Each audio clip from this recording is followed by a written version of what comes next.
Hello and welcome to Quick Charge by Electrek, keeping you in the fast track with daily EV and green energy news. I'm Mikey G, and it's Wednesday, August 11th.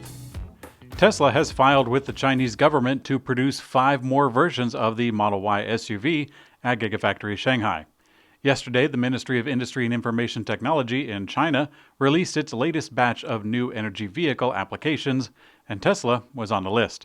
There appears to be 2 Model Y standard range versions, one with a domestically produced motor and one with an imported motor. There's also a new Model Y long-range rear-wheel drive and Model Y long-range dual motor and a Model Y Performance. It's a lot of Model Ys. The automaker is known for limiting variants of any vehicle to streamline the buying process and production. It's fairly clear that some of those will be for local sales and others will be exported to other countries. Tesla has officially opened up Model Y orders in Europe, with the first units expected to be coming from China very soon. With its new Tesla Vision computer system, Tesla has started updating its Autopark feature. Normally, it's actually limited in its usefulness, as the feature is only available when there is a vehicle on each side of a specific empty spot. But now, it's open up to the wonderful world of open spaces. A Tesla hacker known as Green engaged the vision-based Autopark feature, showing that it can now be activated for a parking spot without vehicles on each side. While the feature is currently only available in the new Model S, delivered since June, Tesla is expected to propagate it to the rest of the fleet, along with the wider release of its full self-driving beta.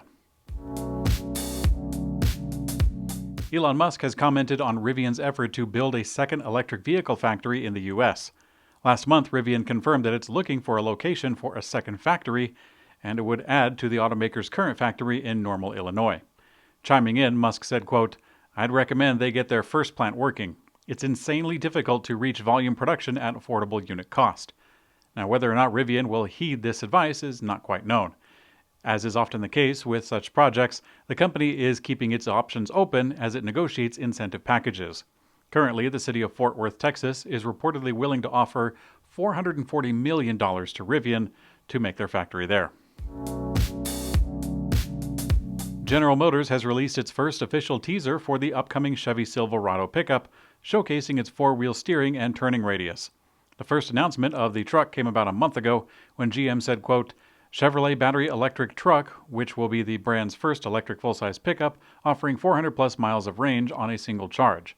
Of course, they were more than likely talking about the Silverado, considering that the GMC Hummer EV has already been announced by that point, and the Silverado is the top-selling pickup from that automaker. The new truck will be riding on the heels of the GMC Super Truck Hummer, which is the first truck to showcase that feature, which is called Crab Mode.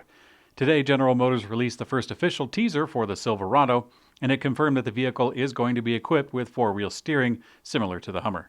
They released a short video of a narrow close-up of just the back wheel as the vehicle spins around an empty parking garage. Very compelling. GM has yet to release much information past this. They haven't come out yet with a timeline, pricing, or battery size. Ford has sent out an email to future Mustang Mach-E owners warning of a 6-week delay in delivery times for orders produced or scheduled between July 5th and October 1st. As you may have guessed, the global electronics chip shortage have been blamed for the delay. To compensate affected customers, Ford will provide an additional 250 kilowatt hours, which is about 700 miles, worth of complimentary charging to the affected owners. Ford already offers 250 kilowatt hours of complimentary charging with the purchase of a Mach-E, so that'll get to 500 kilowatt hours total. Kinda nice, but doing the math takes the wind out of the sails.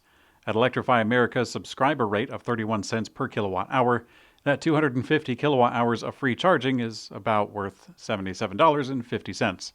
In a point of comparison, Tesla is not offering any charging on account of the delays, and is actually offering early Model S customers to pay an additional $10,000 to get their cars delivered faster. Ouch. Ford has shared test drive footage of its Mustang Mach-E facing extreme weather conditions with a set of robots behind the wheel. When the limits of human endurance are reached, Ford reaches into their toolbox to pull out some mechanical friends. Each of the robot test drivers has been built to operate in temperatures ranging from -40 Fahrenheit to over 175 degrees Fahrenheit, and they can easily test drive in extreme altitudes programmed for different driving styles. This will easily test the car beyond what a reasonable human will encounter in their travels.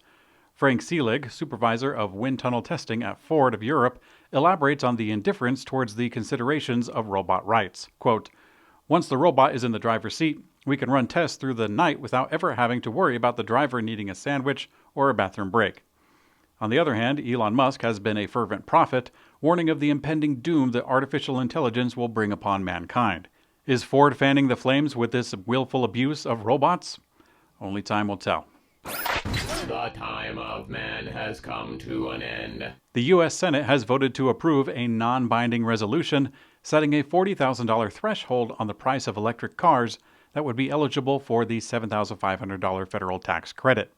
Additionally, only buyers with an income of less than $100,000 would be able to apply for the tax credit. The Senate approved the amendment 55 to 48, but it would still need to survive the House of Representatives. The timing of the effort to limit access to the EV incentive is interesting, since the Biden administration has made clear that they plan to reform the program entirely by the end of this year. This reform bill is currently called the Clean Energy for America Act, which would increase the incentive up to $12,500 and remove the threshold of 200,000 EVs delivered by manufacturers. Driverless tech company Motional has announced the expansion of its West Coast operations, including public road testing of its next-generation robotaxi. With the most recent announcement, Motional looks to double its staff in LA as it moves to a larger location in Santa Monica. They plan to expand the research and development in LA, and they shared plans for a new operational facility to support public mapping and road testing of the robotaxi version of the Hyundai Ioniq 5. Motional will continue to develop its machine learning and hardware technologies while it begins public testing. Thanks for watching Quick Charge by Electrek. We also have an audio version on your favorite podcast player. I'm Mikey G, and I hope you have a great day.